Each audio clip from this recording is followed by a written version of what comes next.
Good evening, everyone. I hope all of you are doing well. As you know, I have already discussed this particular essay, the introduction and the first part, in class.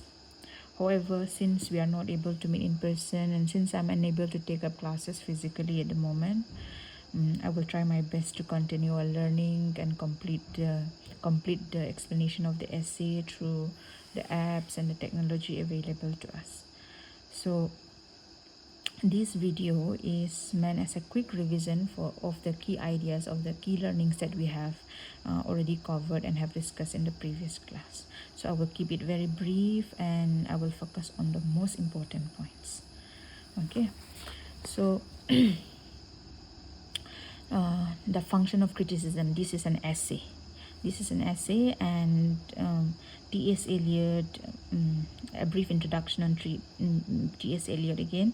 His full name is Thomas Stearns Eliot, and he was an American born, but he took up British nationality. He is a poet. He is a critic. He is an essayist, and he is also a dramatist. Okay. He is one of the key figures in 20th century or modernist literature, a key figure.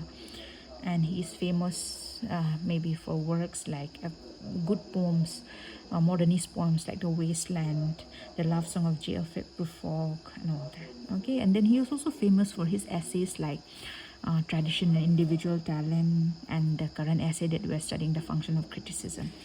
So that is a brief introduction to T.S. Eliot. Now, to begin with, why did Eliot write this essay?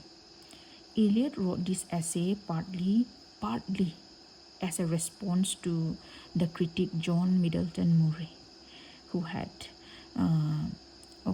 partly as a response to John Middleton Murray, and to clarify his own ideas about literature, tradition, and criticism. Okay, John Middleton Murray is also another critic like T.S. Eliot. They had differences of opinions, classes of opinions, and when Eliot came up with his essay Tradition and Individual Talent, John Middleton went against some of Eliot's ideas. So to defend his ideas and as well as to express his fresh understanding on tradition and literature and criticism, Eliot came up with this essay, The Function of Criticism. I have covered this in class also, right? And the essay is divided into four parts. See, the first part is the concept of tradition that we have here in your text as well. The remaining parts, concept of tradition and explains the purpose of criticism. Second part is Murray's views on classicism and romanticism. Third part is Eliot criticizes and rejects Murray's arguments. And the fourth part is Eliot explains the relationship between creative and critical work and describes the qualities of a good critic. So I have mentioned this again and again, over and over, that the first and the fourth part are the most important part of the essay. Okay, I think even for your university examination, you will get questions mostly from the first and the fourth part. However, we will go through all the parts. All right. So, overall idea of this essay, the overall idea, what he really wants to convey throughout this whole essay is that criticism is a very disciplined and intellectual process. It is an important and careful way of understanding, explaining, and evaluating literary works. And the second is that criticism must be objective, based on facts, and guided by tradition. These two, I think, we will come back to this point, overall idea of the essay, after we have covered the entire parts of the essay. All right. So let us go to the first part, which we have covered. So this is a revision video. So for Eliot argues in this first part, the first part is also divided into two important parts. Okay, two important parts, and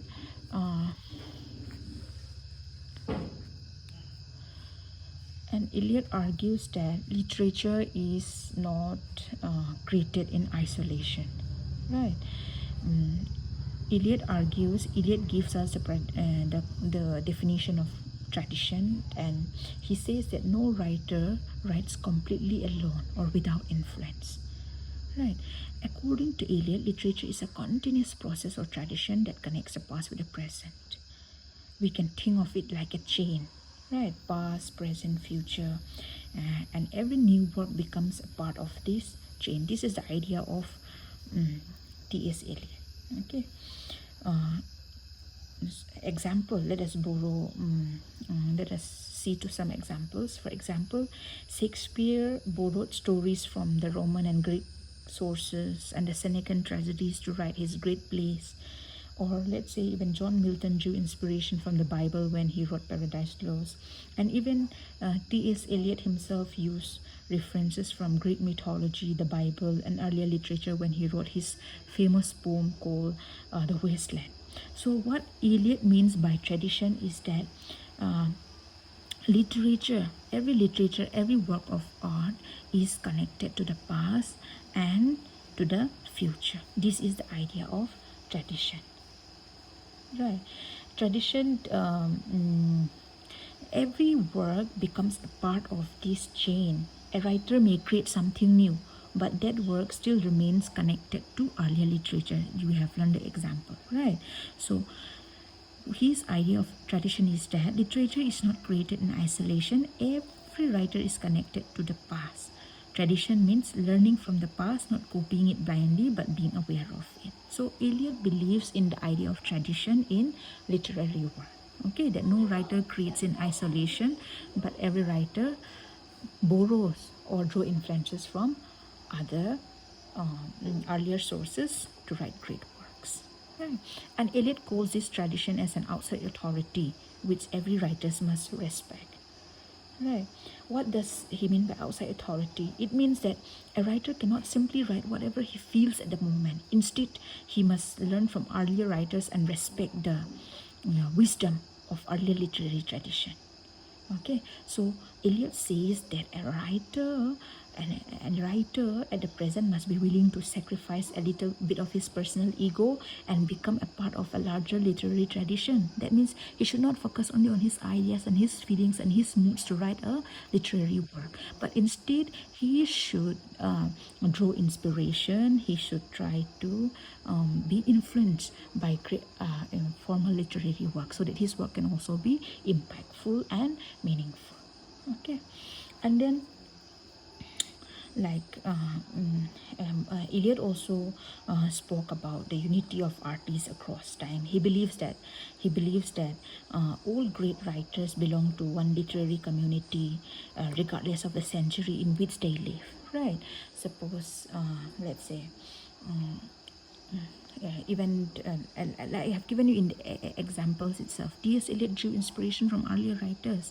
So every writer, whether it is the past, the modernists, or the Enlightenment, or they are all connected through in some way. There is always references, analogies made to the past, right?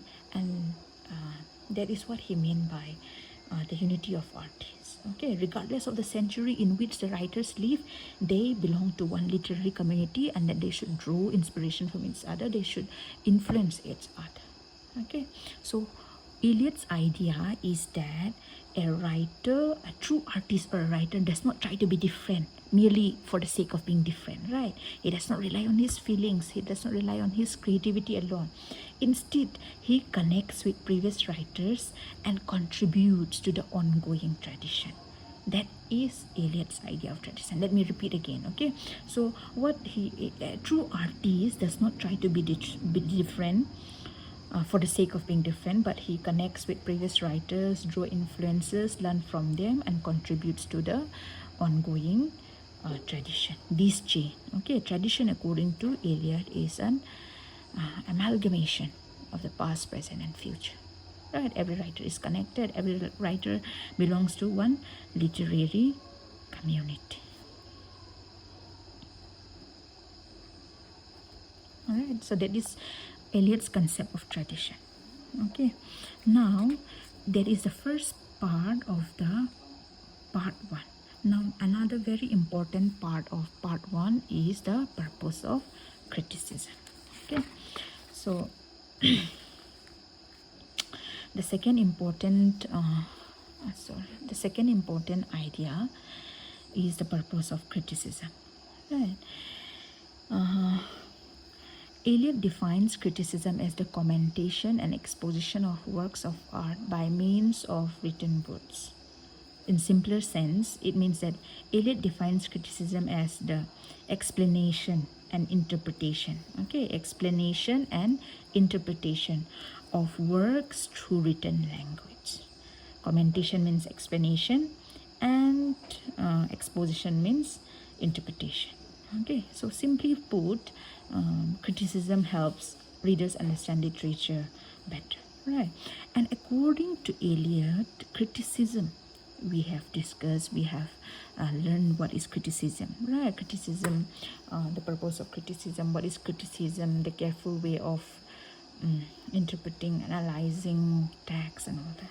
So he points out two main functions of criticism in his essay. Okay, the first main function of criticism, according to Eliot, is to clarify works of art. Right, clarify works of art means works of art can be any text. Means to explain meaning, structure, and value of a work. Now, come here, for example, to clarify a text like Hamlet. Readers may not understand why Hamlet delays taking revenge on Claudius, but a critic will explain Hamlet's inner conflict and hesitation, themes of revenge, morality, and duty, explains famous lines like to be or not to be.